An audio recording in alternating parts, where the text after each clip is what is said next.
नमस्कार जोहार, मैं हूं दशरथ प्रधान और आप देख रहे हैं न्यूज 25 झारखंड। उभरती झारखंड की बदलती तस्वीर। तो चलिए जानते हैं झारखंड की 25 बड़ी खबरों को फटाफट अंदाज में। उससे पहले यदि आपने हमारा चैनल को सब्सक्राइब नहीं किया है तो चैनल को अभी सब्सक्राइब कर दे, बेल आइकन को प्रेस कर दे और वीडियोस को लाइक शेयर जरूर करें। तो पहली खबर देखिए, जहां दिल्ली से देवघर की दूसरी फ्लाइट आज से बाबा बैद्यनाथ और बासुकीनाथ धाम का दर्शन हो जाएगा आसान। दिल्ली से देवघर की दूसरी फ्लाइट की सेवा आज से शुरू होने जा रहा है। शाम 7:10 में फ्लाइट देवघर में लैंड करेगी। इसके बाद यहां से शाम 7:40 में दिल्ली के लिए टेक ऑफ करेगी। इससे देश भर के श्रद्धालुओं के लिए बाबा बैद्यनाथ धाम और बासुकीनाथ धाम का दर्शन कर वापस दिल्ली लौटना आसान हो जाएगा। पहले दिन दिल्ली से देवघर और देवघर से दिल्ली आने जाने वाली इस इंडिगो की फ्लाइट में सारी सीटें फुल हो चुकी हैं। इंडिगो द्वारा जारी शेड्यूल के अनुसार 183 सीटर इंडिगो का यह विमान दिल्ली से शाम 5:10 में चलकर 7:10 में शाम में देवघर पहुंचेगी और फिर यहां विमान देवघर से शाम 7:40 में चलकर लगभग 9:50 में रात्रि दिल्ली पहुंचेगी। देवघर दिल्ली में यात्रियों की बढ़ती संख्या को देखते हुए देवघर से दिल्ली के लिए शाम की दूसरी हवाई सेवा शुरू करने का प्रस्ताव गोड्डा सांसद डॉक्टर निशिकांत दुबे ने केंद्रीय नागरिक उड्डयन मंत्री राममोहन नायडू को दिया था। दिल्ली से देवघर की शाम में दूसरी फ्लाइट चालू होने से देश भर के श्रद्धालु दोपहर में देवघर पहुंचकर बाबा बैद्यनाथ धाम और बासुकीनाथ धाम का दर्शन कर वापस दिल्ली लौट सकते हैं। अगली खबर देखिए, जहां परसूडी में कुत्तों का आतंक एक दिन में 2 दर्जन से ज्यादा लोगों को काटा। खबर जमशेदपुर की है, जहां जिले में आवारा कुत्तों के आतंक ने एंटी रेबीज वैक्सीन की डिमांड को 2 गुना से अधिक बढ़ा दिया है। शुक्रवार को सिर्फ परसूडी श्याम टॉकीज के आसपास लगभग 2 दर्जन लोगों को आवारा कुत्तों ने काट लिया। सभी एंटी रेबीज वैक्सीन लेने के लिए सदर अस्पताल पहुंचे थे। इसके कारण इंजेक्शन कक्ष में भीड़ लग गई थी। वहीं प्रतिदिन एमजीएम व सदर अस्पताल में नए पुराने मिलकर 70 से 80 लोग एंटी रेबीज लेने के लिए आते हैं। 72 घंटे के भीतर एआरवी का पहला टीका जरूर लगवाना चाहिए। सदर अस्पताल के डॉक्टर ने बताया कि यदि किसी व्यक्ति को रेबीज संक्रमित किसी जानवर ने काट लिया और उसे 72 घंटे के भीतर अपना इलाज नहीं करवाया तो उसके बाद वैक्सीन लगवाने का कोई फायदा नहीं है। इससे बचने के लिए कुत्ते के काटने के 72 घंटे के अंदर एआरवी का पहला टीका जरूर लगवाए जाएं। कुत्ता काटने वाले स्थान को कम से कम 10 से 15 मिनट तक साबुन या डेटॉल से साफ करें। अगली खबर देखिए, बोकारो से है, जहां शादी के बाद परीक्षा देने कॉलेज पहुंची दुल्हन। दुल्हन के परिधान में परीक्षा देने एक छात्र गुरुवार को आरपीएस डिग्री कॉलेज पहुंची तो सभी अचंभित रह गए। दरअसल आजसू नेता घटियारी निवासी बिगन महतो की बेटी सिमी की शादी गुरुवार को तड़के चंद्रपुरा के डीवीसी कम्युनिटी सेंटर में संपन्न हुई। इधर बीए पार्ट 1 के अर्थशास्त्र की परीक्षा 10 बजे से कॉलेज में थी। शादी के बाद सिमी कॉलेज पहुंची और परीक्षा देने के बाद फिर अपने गाँव मायके घटियारी आ गई, जहां से उसकी विदाई हुई। विदाई में पूरा गांव शामिल रहा। सिमी की शादी पोरदा के गौतम महतो के साथ हुई है। शादी में बुधवार की रात सांसद ढुल्लू महतो, चंद्र प्रकाश चौधरी, पूर्व मंत्री बेबी देवी, पूर्व सांसद रविंद्र पांडे, पूर्व विधायक योगेश्वर महतो, बाटुल घटियारी पहुंचे व सिमी को आशीर्वाद दिया। अगली बड़ी खबर देखिए, जब पश्चिमी सिंहभूम के नक्सली क्षेत्र में पारा शिक्षक की पत्थर से कूचकर हत्या, जंगल में मिला शव। पश्चिमी सिंहभूम जिले के नक्सल प्रभावित क्षेत्र टेबो थाना अंतर्गत पिंगू गांव निवासी पारा शिक्षक की पत्थर से कूचकर हत्या कर दी गई।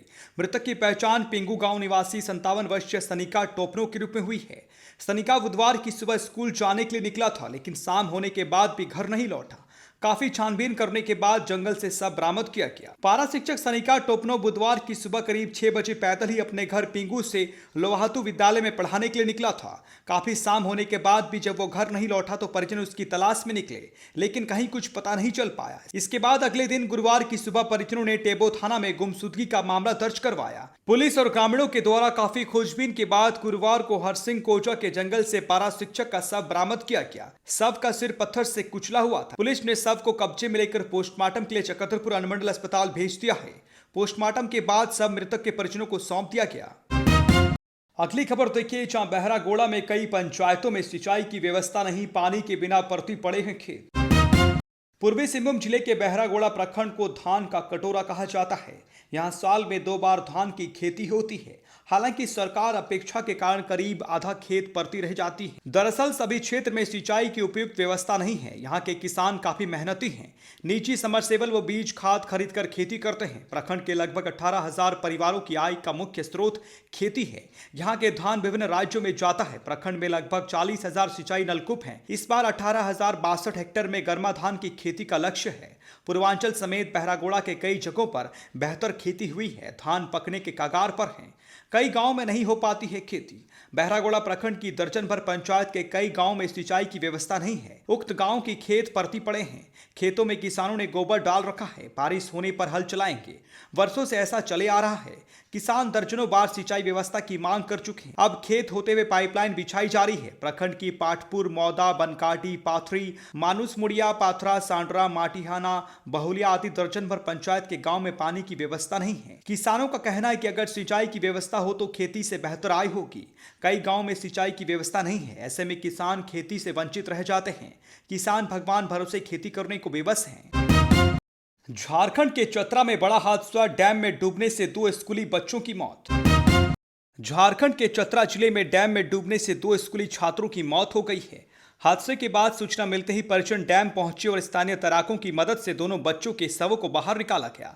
काफी मशक्कत के बाद शव बाहर निकाला जा सका। आज सुबह 11 बजे करीब 4 बच्चे जयप्रकाश डैम नहाने गए थे। इसी दौरान दोनों बच्चे एक दूसरे को बचाने के क्रम में गहरे पानी में डूब गए। 13 और 11 साल के बच्चे की मौत। चतरा जिले के प्रतापपुर मुख्यालय स्थित जयप्रकाश डैम में डूबने से 2 बच्चों की मौत हो गई। मृतक की पहचान भौराज के सहायक अध्यापक जितेंद्र राय के 13 वर्षीय पुत्र शिव कुमार एवं बभने गांव निवासी दीप नारायण पासवान के 11 वर्षीय पुत्र पृथ्वी कुमार के रूप में पहचान की गई है। सहायक अध्यापक और दीप नारायण पासवान वर्तमान में बलवादोहर गांव में घर बनाकर रह रहे थे। अगली खबर देखिए, जहां कपाली थाना अंतर्गत ताजनगर में बीते 15 अप्रैल को एक युवक की पत्थर से कूचकर हत्या कर दी गई थी। मामले में पुलिस ने 3 आरोपियों को गिरफ्तार कर लिया है। सरायकेला खरसावां जिले के कपाली थाना अंतर्गत ताजनगर में बीते 15 अप्रैल को एक युवक की पत्थर से कूचकर हत्या का मामला पुलिस ने उजागर कर दिया है। मामले में संलिप्त 3 आरोपियों को गिरफ्तार किया गया है। गिरफ्तार आरोपियों में मोहम्मद साउद्दीन, मोहम्मद अब्दुल अंसारी उर्फ सोनू और मोहम्मद कालिन शामिल है। आरोपियों की निशानदेही पर हत्या में प्रयुक्त ईंट पत्थर और मृतक का एक टूटा हुआ फोन बरामद किया गया है। अगली खबर देखिए, जहां संविधान सर्वोपरि है, किसी भी हालत में सरिया नहीं चलेगा। 21 अप्रैल को निकलेगा भाजपा की विशाल आक्रोश रैली। हजारीबाग में भारतीय जनता पार्टी द्वारा 21 अप्रैल को एक विशाल आक्रोश रैली और डॉक्टर भीमराव अंबेडकर विचार गोष्ठी का आयोजन किया जा रहा है। इस कार्यक्रम का उद्देश्य झारखंड सरकार के मंत्री हफीजुल हसन के विवादित बयान के विरोध में लोगों को एकजुट करना है। हफीजुल हसन के बयान पहले सरिया फिर संविधान को संविधान का अपमान और राष्ट्र की एकता के लिए खतरा बताया जा रहा है। भाजपा नेताओं का मानना है कि यह बयान भारतीय संविधान और लोकतंत्र के खिलाफ है। रैली का उद्देश्य लोगों को संविधान की गरिमा और राष्ट्र की एकता के समर्थन में एकजुट करना है। इस दौरान डॉक्टर भीमराव अंबेडकर के विचारों और संविधान निर्माण में उनके योगदान पर चर्चा की जाएगी। कार्यक्रम में कई वरिष्ठ और प्रतिष्ठित नेता शामिल होंगे, जिनमें दीपक प्रकाश, भोला सिंह और सुरेश साहू प्रमुख हैं। भाजपा ने लोगों से अपील की है कि वे संविधान की गरिमा और राष्ट्र की एकता के समर्थन में 21 अप्रैल की रैली में शामिल हो और मंत्री के बयान के विरोध में एकजुट होकर लोकतांत्रिक आवाज बुलंद करें।